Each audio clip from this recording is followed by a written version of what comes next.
Good morning, students. So we are doing chapter number 6, which is about animating a presentation. And so far we have discussed the several features of the Microsoft presentation. And now we are going to start our new topic, which is about inserting your own sound.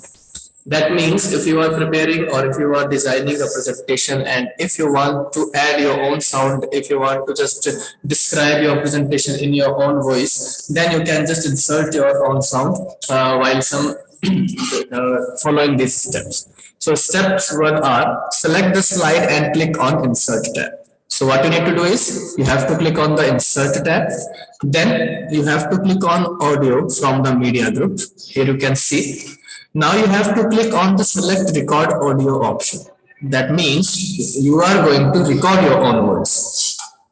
As you can see on this screenshot, that this is the insert tab. Once I have clicked on the insert tab, then I have to click on this audio button.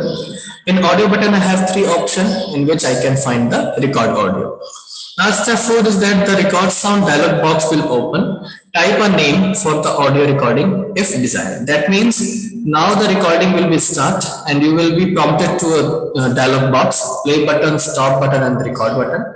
If you will click on the record button, your voice will be recorded, and if you will play, then you can just check it, preview it, your voice. And if you want to give name to your recording, supposing if I want to give the LPS name to my recording, then I can rename it also. So this is how you can just add or you can say record your voice. Now step number 5, click on record button to start recording. When you are finished recording, click on stop button. It is very simple. And step 6, click on OK button. The audio file will be inserted into the slide.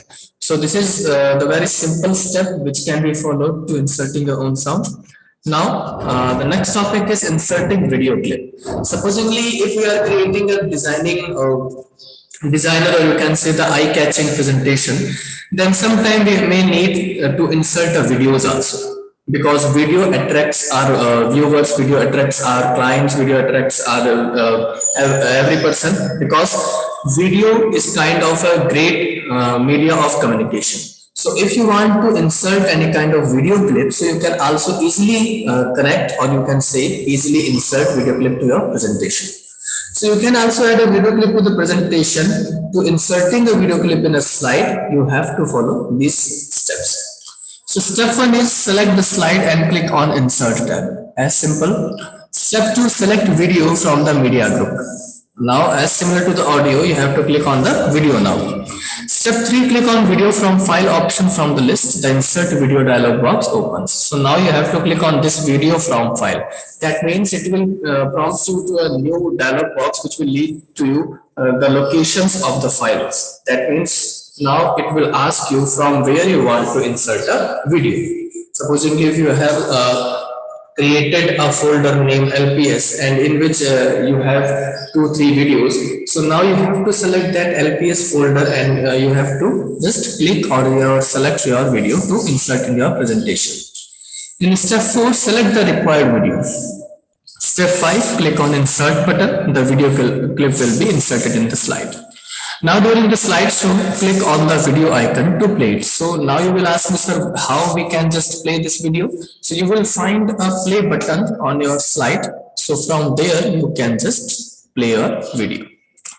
Now the next topic is inserting action buttons. Action button means kind of shapes. Okay. So these kind of shapes help you to portray, to help you to denote your presentation in a very detailed manner. So action buttons are used to navigate through the slides. Navigate means to travel into the slides. That means moving from one slide to another and etc. So play sound or video clips will also can be done by the action buttons. Step 1 to inserting an action button is click on insert tab. Once again, we have to click on the insert tab and click on shapes option in the illustrations group.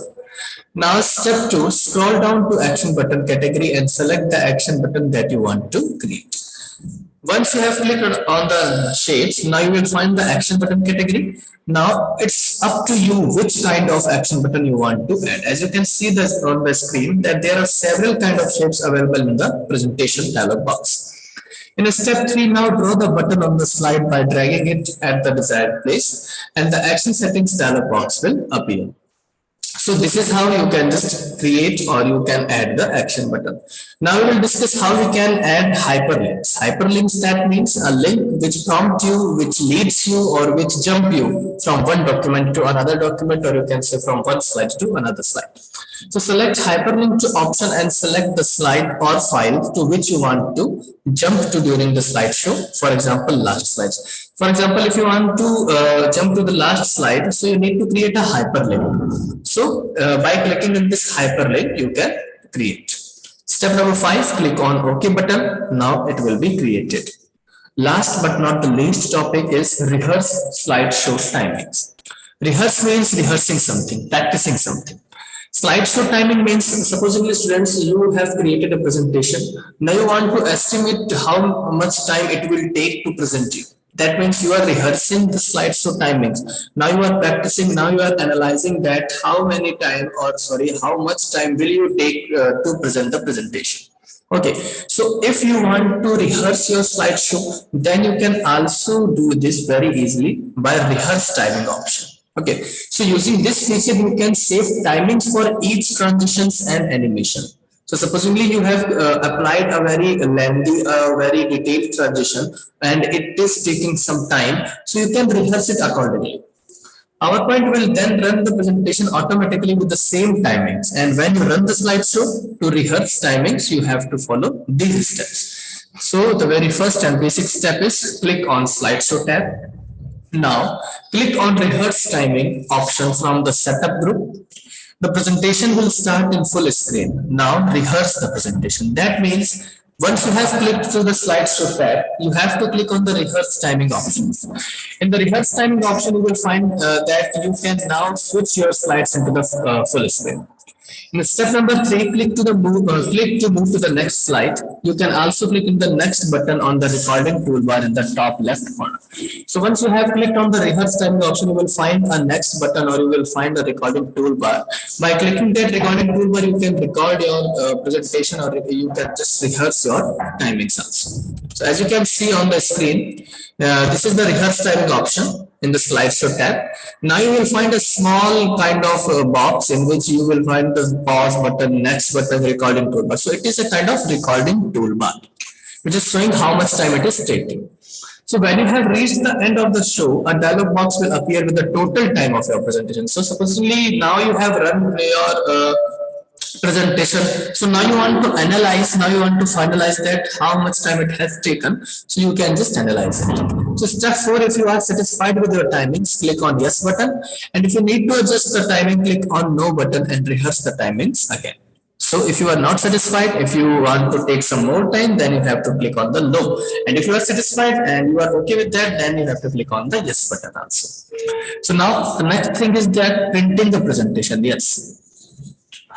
This is the very interesting topic. Supposedly you have created a presentation. Now you want it the hard copy also.